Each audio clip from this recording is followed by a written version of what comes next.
The Gulf Coast Growth Show is sponsored by Chevron Pasadena Refinery and is an extension of the Economic Alliance Houston Port Region, where our mission is to market and grow a vibrant regional economy. Hey everybody, and welcome back to the Gulf Coast Growth Show. I'm your host, Jason Lee, and I'm here with my co-host, Zeke Smith.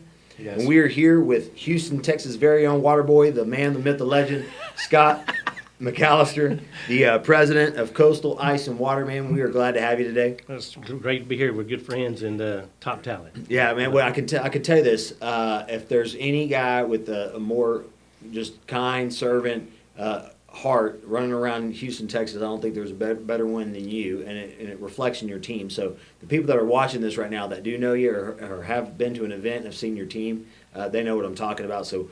But before we dive into a little bit about what you guys do and kind of your experience and really your involvement here in the region, would love to hear a little bit about your story and just better understand your background. Sure. Away for us, Thank you for having us today. So I'm going to mention my wife as well, right? Okay, Because we're a woman-owned business. So we were both born and raised right here on the Ship Channel. Okay. And what a better place. I mean, you just can't have a better place to be, right? To try to have a nice family and start a business, grow a business. With the support of what is all here. I don't think anybody else in the world has the opportunities that we do. So we were very fortunate to get in the industry about 32 years ago. And so that's taken us a long ways from where we started. And we're just very fortunate people that we have, this type of alliance and other associations that help. But to have all of this footprint in about a 20-mile radius is just one of the best places you could ever be. And so that's allowed us to put, over a period of time, about 39 families to work. And the biggest part that we're proud of is we just hired our seventh second-generation employee. Oh, wow. So, to have somebody that wants to go to work for where their parents are, it's a very proud moment. So, we hope we're doing everything right. We're trying to do everything right, build a culture, and take that and be with the clients as well. So we're a support mechanism for them. That's fantastic, man. What an awesome story. Awesome. It's not surprising, but it's awesome. So now we get used to seeing you guys out in events and stuff like that. So can't miss them. You got your water bottles on the table, right? Yes. This is your stuff, product plugs right here, right? That being said, you guys are in a lot more things, right? It's not just about events and catering to that with water bottles. Tell us a little bit about really the core nature of your business and what you guys do. Yeah, so the core of our business is basically around the petrochem industry. And Okay. and then as the layers kind of trickle out from there, right? We're fortunate to do work with Zeke's company, Apache Industrial. And so it starts there, and then it's inside the fence line and outside the fence line. It goes to fab shops, other people that are doing work for the petrochem people, and then people that are doing work for those people. That's right. The layers Ripple just effect. get the ripple effect. To use the water analogies during the whole podcast. Yeah, here, yeah. Ripple Right. effect, right? Man, you're better at this than I was on that. But no, it's and so to give you an idea of how fortunate we are to be here, the ice manufacturer, we're just wholesalers of everything. We don't manufacture Right. anything. So the ice plant itself works out of about a 200-mile radius. And of all that packaged ice delivered out there, we're about 20% of that. And 80% of my sales are about 20 miles from this building. Oh, wow. So that's the impact that Concentrated. Concentrate, yeah. And the same thing with the water people as well.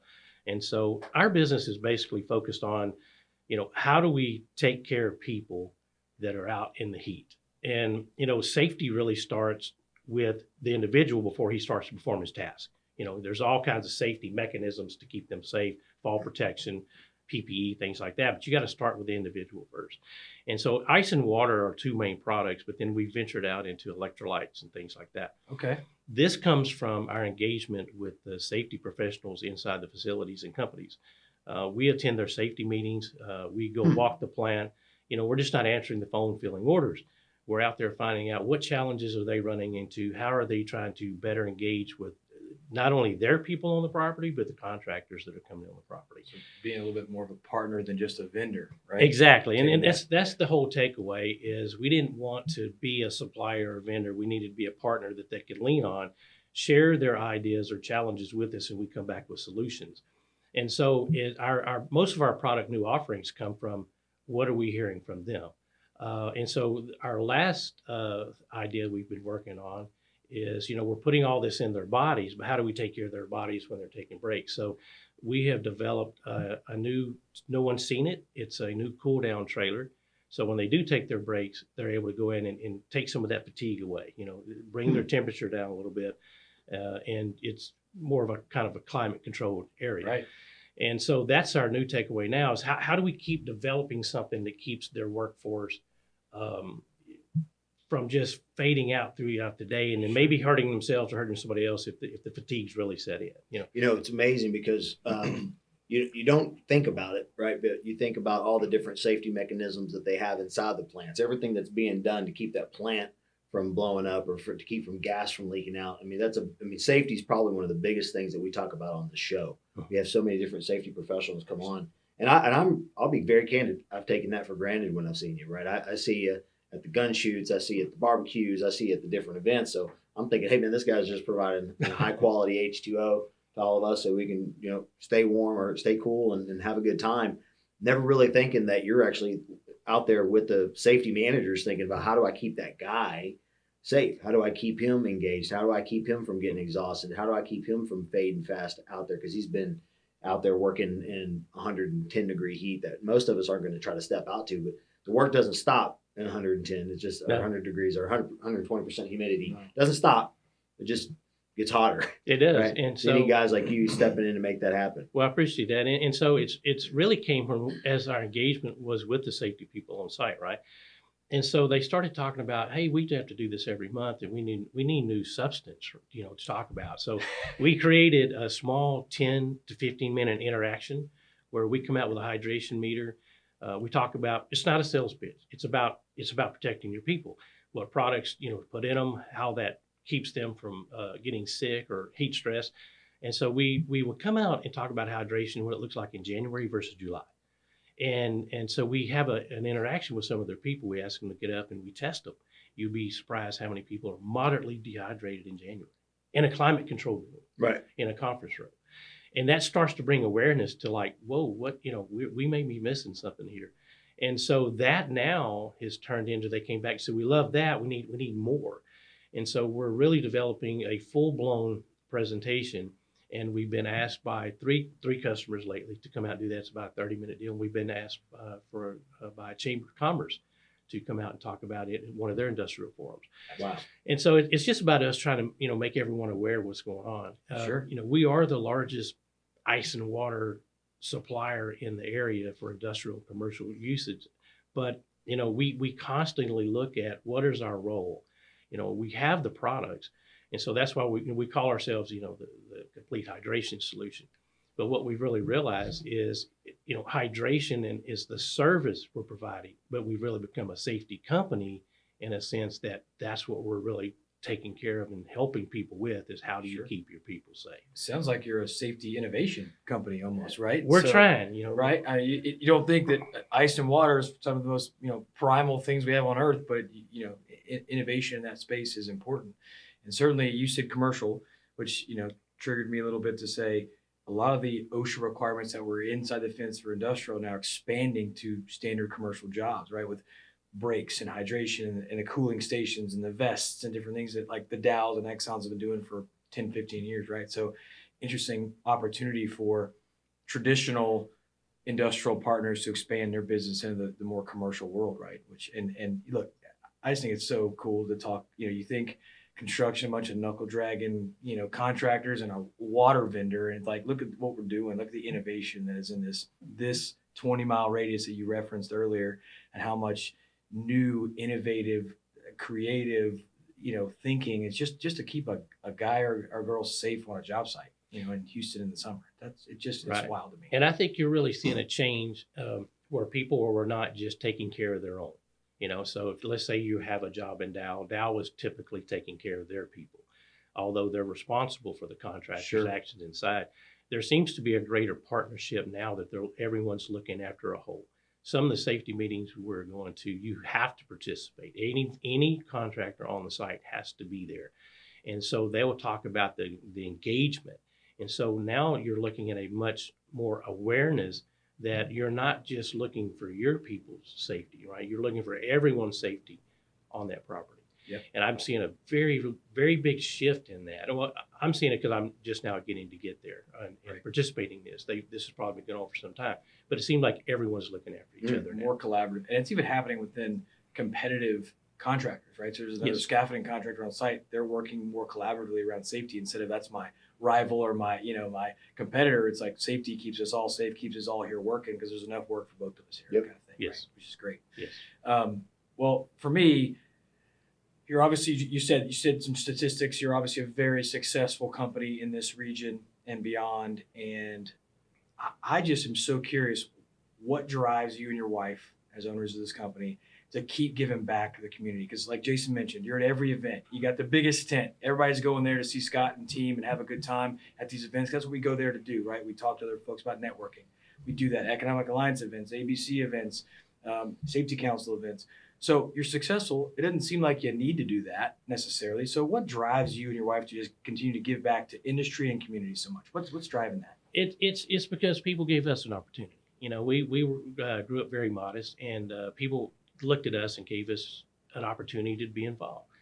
And I think it's the same thing. It's giving back. It's giving people opportunities and keeping that motivation going for someone that might not think they have the best chance to change their life. Sure. If we can do anything to help those folks and just to say a thank you for the people that took care of us.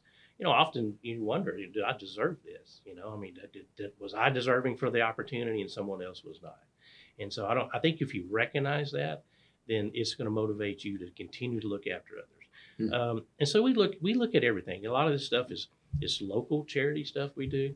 And a lot of our charitable work comes from our customers. What's ever important to them because Sure. it's important to us. They're Partnership. supporting us, we're supporting them back. That's right.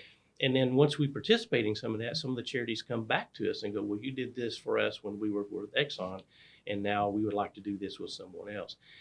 What started out to be just really give backs to the companies themselves became more charitable stuff, and it just kind of kept trickling up, actually. And so we're probably doing 3 or 4 charitable things a week. A lot of this comes from Chamber of Commerce. It comes from local events. Sylvan Beach, for example, LaPorte, we're taking care of that entire weekend for them. And so it's giving back these people that are giving us opportunities to live and work in these communities. Absolutely. And so what we're doing is supporting those communities back in any effort we can. Some of it's baseball, Little League, it's FFA, it's what's local.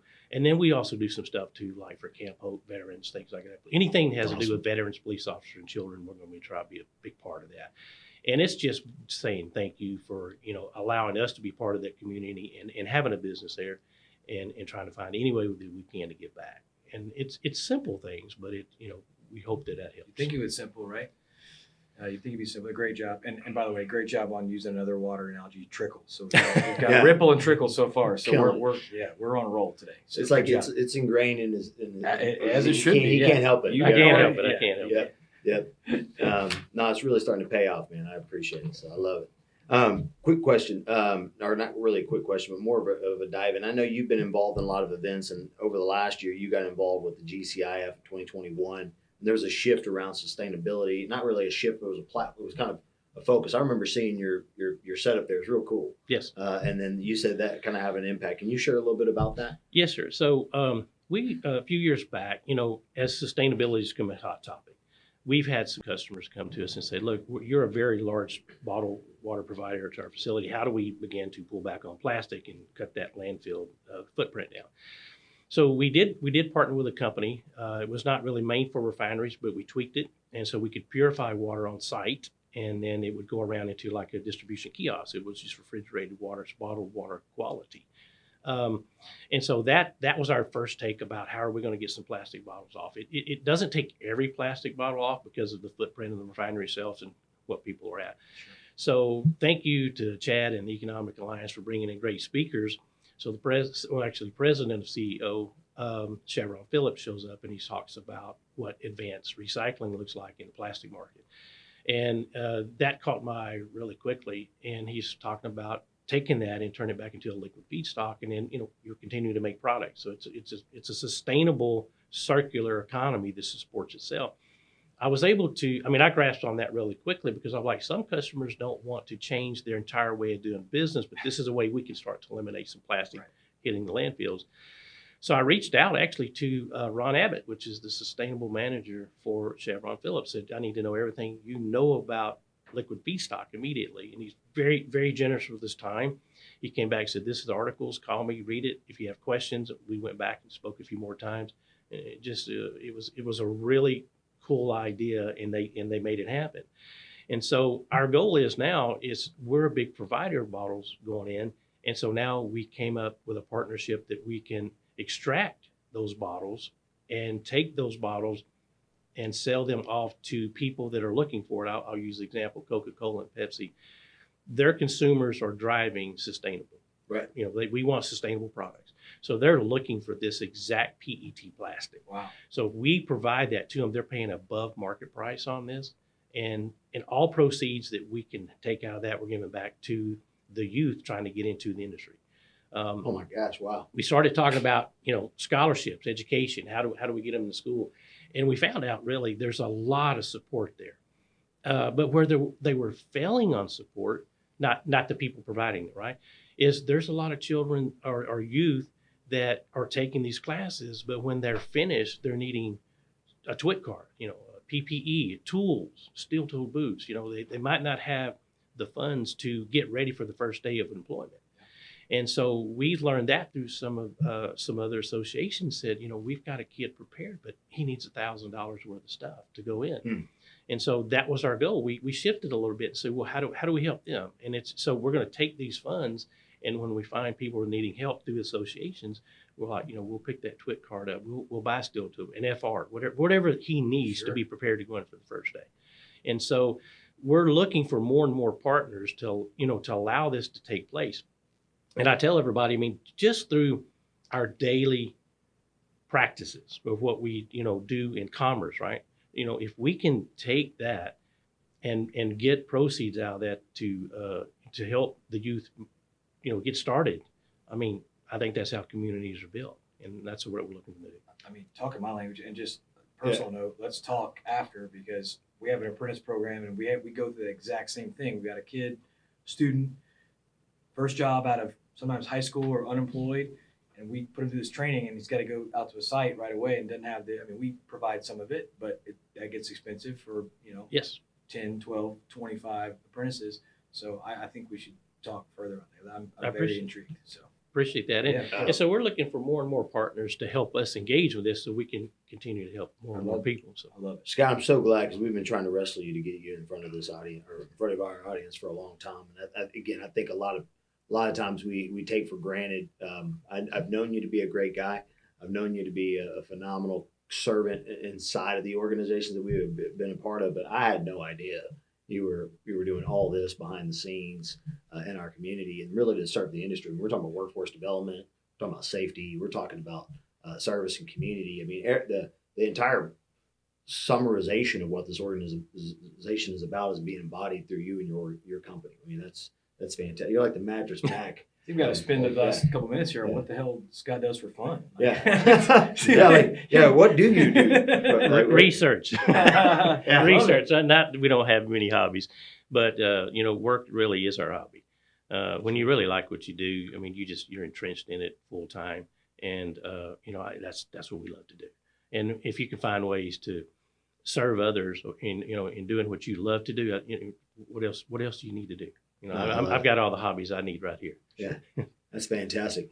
Well, we're getting ready to wrap up, but I do want to say that, again, you've kind of opened up so much to what this is about when we come out to serve every day, and we come out inside this region. The Economic Alliance Houston-Port region really is designed to be a platform for business owners like you to have that start, and then just kind of spread out. But it's almost like a life cycle. You don't just come in and do business here. You come in, you serve, you get business, then you do more business, then you serve more, and you get more.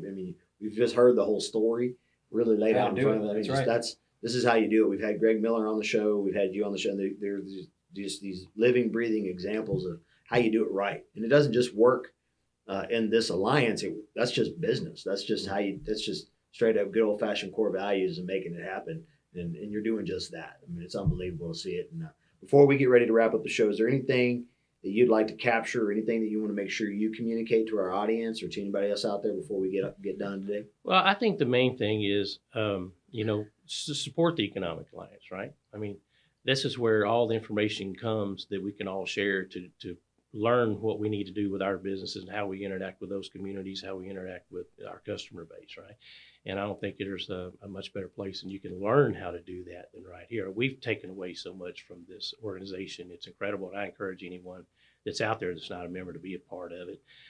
Even if you're a citizen, they create quality of life here. They're letting you know what's going on. I always tell everybody really quickly that how many people watch the news at night for the weather just to learn how to dress and your activities for the next day. Sure. You come to the Economic Alliance, you're seeing a forecast for a year or 2 or 3 years out. Right. And if you can participate in that, it's going to really help you understand what you need to do with your business to prepare for a better opportunity to have some commerce with everyone that's involved.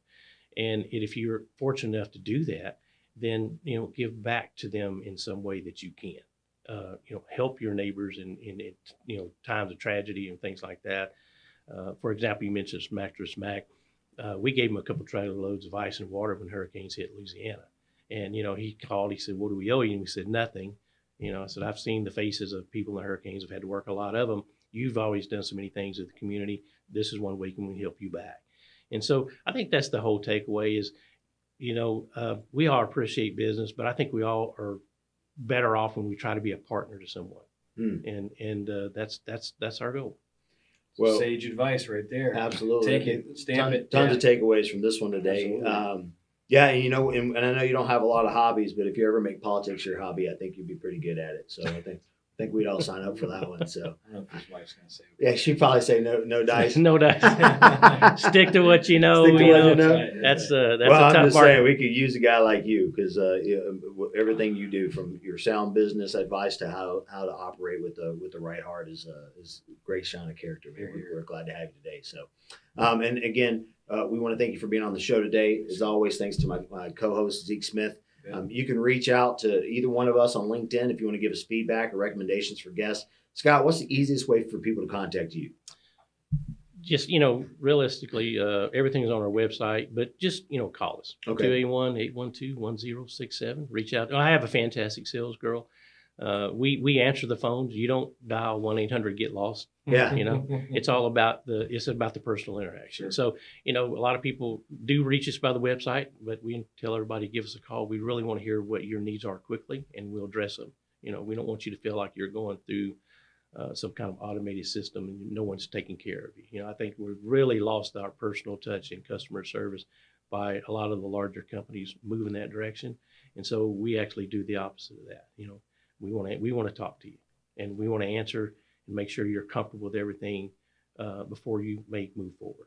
Oh, fantastic! Again, great sage advice. We could have about 4 episodes just on Scott's wisdoms. That's right. Yeah, so I love it. And for the rest of our audience, as always, again, Coastal Ice and Water, Scott McAlister, the president of that organization. If you need water or ice or any of those services, these are your guys.